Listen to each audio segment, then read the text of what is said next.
Hi, my name is Maika. Ni hao, I'm Sheila. Hi, I'm Sloan. And welcome to Kids in the Kitchen. Today we have a great show for you. We're featuring a very special new guest today. Our guest is Sloan. And Sloan, why don't you tell everyone a little something about you? I like to swim, and I go to Holy Trinity. I'm 8 years old, and What's your favorite color? red.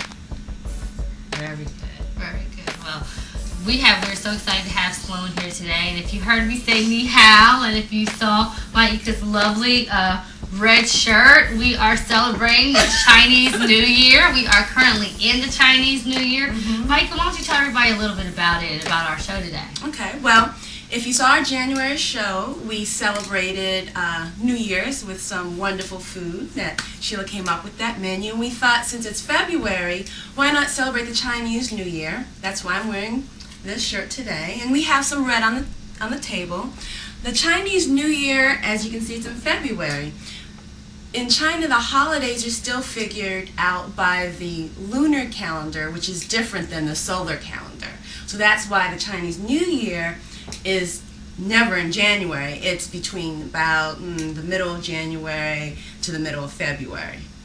It lasts sometimes about a month, a couple of weeks, and there are a number of cities in the United States that have really big Chinese populations that have parades and big celebrations. So we thought that we'd do that today because there's a lot of food that's been introduced to us when people immigrated to America from China, and also different cooking techniques. So you'll see that our table is decorated in red. That's a good luck color. So for the Chinese New Year, you want to wear red, not black. 8 and 9 are your good luck numbers. And flowers represent spring. So throughout the show, we'll be talking about Chinese New Year and just different things you can do to help teach your family culture and cooking all at the same time. We're going to begin today with fried rice, but before we do that, we'd like to review some of the vegetables that are specific or really highlighted in Chinese cooking, and I want to see if Sloan remembers what we were talking about earlier in terms of the vegetables. So do you remember any of the vegetables we have on the table today?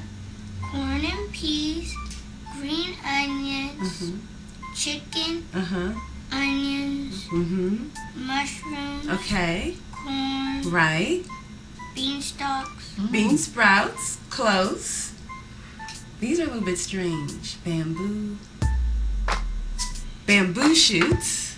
bamboo shoots, pea pods, Right. ginger. Yes. Very good, Sloan. Very good. So we just thought we'd also highlight some of the different vegetables that you could cook with at home, but we have some vegetables here that you would have in your house so you could easily make a stir fry or fried rice. So now we've done that, you want to get started, Sheila? Okay. Okay. So we have our saute pan already here, preheated, and we'll be teaching Sloan how to saute today. So we're very excited about that.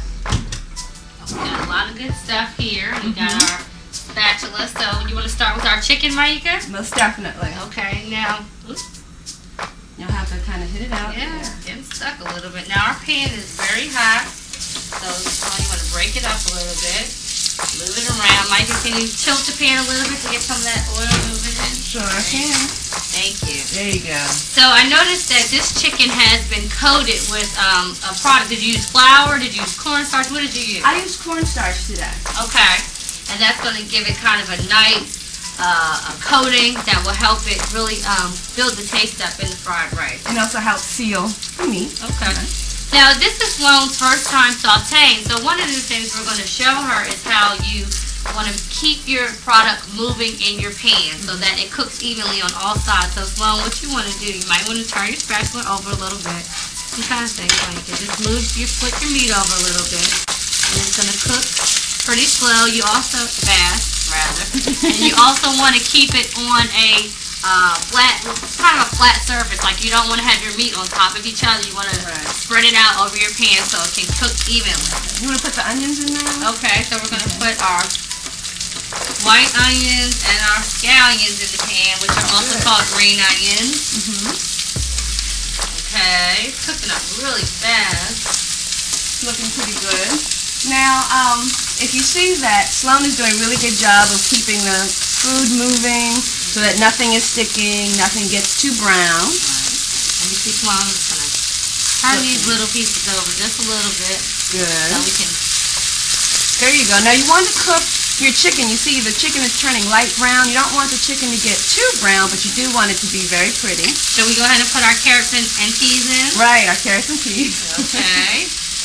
Now, Micah, are we going to use any of the other different vegetables? Or are we just going for kind of a traditional fried rice that you would have with vegetables you have at home? Right, we're going with the traditional basic fried rice using vegetables you have at home and meat that you also might have at home.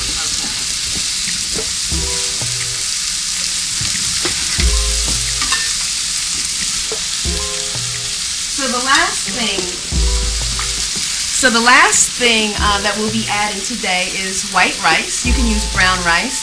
It's been pre-cooked and it's been cold so that it's cold. We're just adding it to our pan.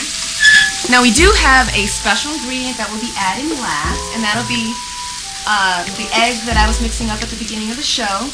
You can use 1 or 2 eggs. We're going to use 1 today because this is Sloan's first time having fried rice with eggs, so we want to slowly introduce that to her. That's looking really good, Sheila. Let's keep mixing it and see how it's kind of mixing it in. Very good. Now we're just using a traditional soy sauce that you have at home. Like Micah talked about earlier, the great thing about fried rice is you can customize it to your taste. You can add ginger, you can add, I bet you even some people probably add something sweet to it. Most definitely. And since sticky rice is another Chinese New Year favorite, you can even take this and bring it up to a sticky rice type of concept. Now, should we add the soy sauce? I And think you should. how much should we add? Just a few You sprinkles? can add it. It's really to your liking. For instance, my sister and I love soy sauce, and so we kind of over soy our fried rice or any Chinese food.